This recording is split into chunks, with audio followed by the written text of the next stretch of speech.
आदिलाबाद जिले में 24 दिन से जारी समगरा शिक्षा असातिज़ा की गैर मुय्यना मुद्दत हड़ताल के दौरान असातिज़ा ने वज़ीर आला रेवंत रेड्डी और वुज़रा की तस्वीर को चेहरे के मास्क के तौर पर पहना और अपने मुतालबात के हक़ में एहतजाज किया।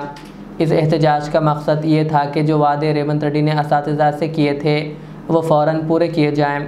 असातिज़ा ने अपने एहतजाज के दौरान कलेक्ट्रेट से NTR चौराहे तक एक अजीम रैली निकाली, जिसमें उन्होंने वज़ीर आला और वुज़रा की तस्वीर वाले मास्क पहने थे ताकि ये वाज़े किया जा सके कि हुकूमत इनके वादों को पूरा नहीं कर रही है।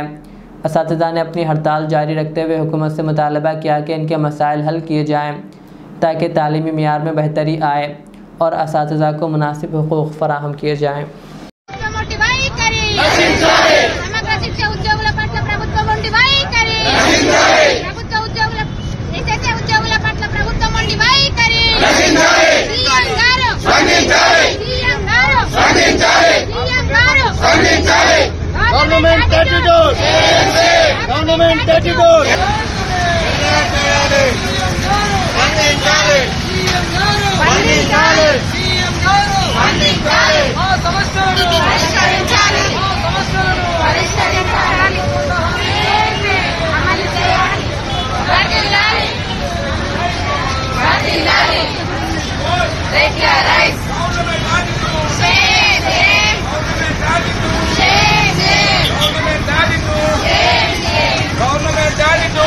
రోజులుగా ఈ రోజుతో 24వ రోజుగా నిరవధిక సమ్మెకు దిగినటువంటి టోటల్ 33 డిస్ట్రిక్ట్ల SSA ఉద్యోగులందరూ కూడా రోడ్డు మీదకి వచ్చి మా అర్ధనాదాలు వెల్లవించుకున్నా గానీ సీఎం గారు వినిపించుకోనట్టు చూడనట్టు మొండి వైఖరితో ఉండడం సరికాదు సార్. మీరిచ్చిన హామీనే మేము అడుగుతున్నాం, వేరేదేమో అడగట్లేదు. గొంతెమ్మ కోరికలు కావు, మేము అడిగేది న్యాయమైన డిమాండ్. గత 20 సంవత్సరాలుగా దీంట్లో పనిచేస్తున్నటువంటి వాళ్ళం ఉన్నాము. ఏజ్ రిటైర్మెంట్ దగ్గరికి వచ్చిన రిటైర్డ్ అయితే రూపాయి ప్రభుత్వం నుంచి నోచుకొని ఉద్యోగులం ఉన్నాం. చనిపోతే రూపాయి కూడా మన్ను పోయడానికి కూడా లేదు. అలాంటి ప్రభుత్వం మొండి వైఖరి నశించాలి. మేము తెలంగాణ బిడ్డలం కామా, మేము కూడా తెలంగాణ పుట్టినోళ్ళమే. మాకు ఉద్యమాభివందనాలు ఉన్నాయి కాబట్టే మేము ఉద్యమం అనేది స్టార్ట్ చేసినాం. గత 21 రోజులు కూడా ఉద్యమం చేసినాం. మీరు స్పందించలేకపోయినరు. అప్పుడు మాకు మీరు PCC అధ్యక్షుడిగా ఉన్నప్పుడు మాకు హామీ ఇచ్చింది కాబట్టి అదే హామీని మేము అడుగుతున్నాం. చట్టసభల్లో మీరు ఈ హామీని పెట్టి కూడా మాకు రెగ్యులర్ చేయడానికి అవకాశం ఉంటుంది. అన్ని మీరే అయినప్పుడు, విద్యాశాఖ మంత్రి మీరే అయినప్పుడు మా గోడు వినిపించుకోండి సార్. 33 జిల్లాలలో ఉన్నటువంటి SSA ఉద్యోగులందరూ కూడా న్యాయమైన డిమాండ్ అడుగుతున్నారు, వేరేది అడగట్లేరు.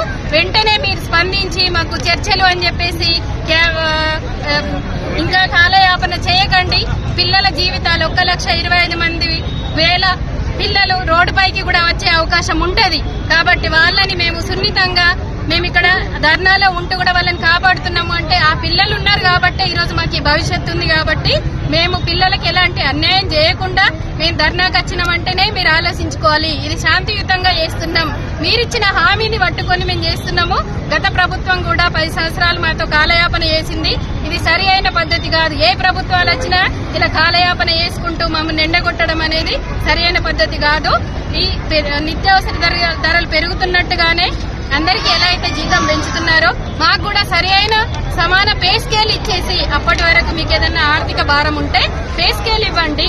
పే స్కేల్ ఇచ్చేసి తర్వాత ఏ రోజు వరకు జీవో తీసుకొస్తారో ఒక నిర్ణయం చేసి ఒక కాపీ రూపంలో మాకు ఇవ్వండి. మేము అడిగేది న్యాయమైన డిమాండ్ కాబట్టి మీరు కూడా అన్నీ తెలుసు, మీ సమగ్ర శిక్ష యొక్క బాధలన్నీ తెలుసు అన్నారు. తెలిసిన వాళ్ళు ఎందుకు స్పందించట్లేదు అని మేము 33 జిల్లాల SSA ఉద్యోగుల మీడియా ముఖంగా అడుగుతున్నాం.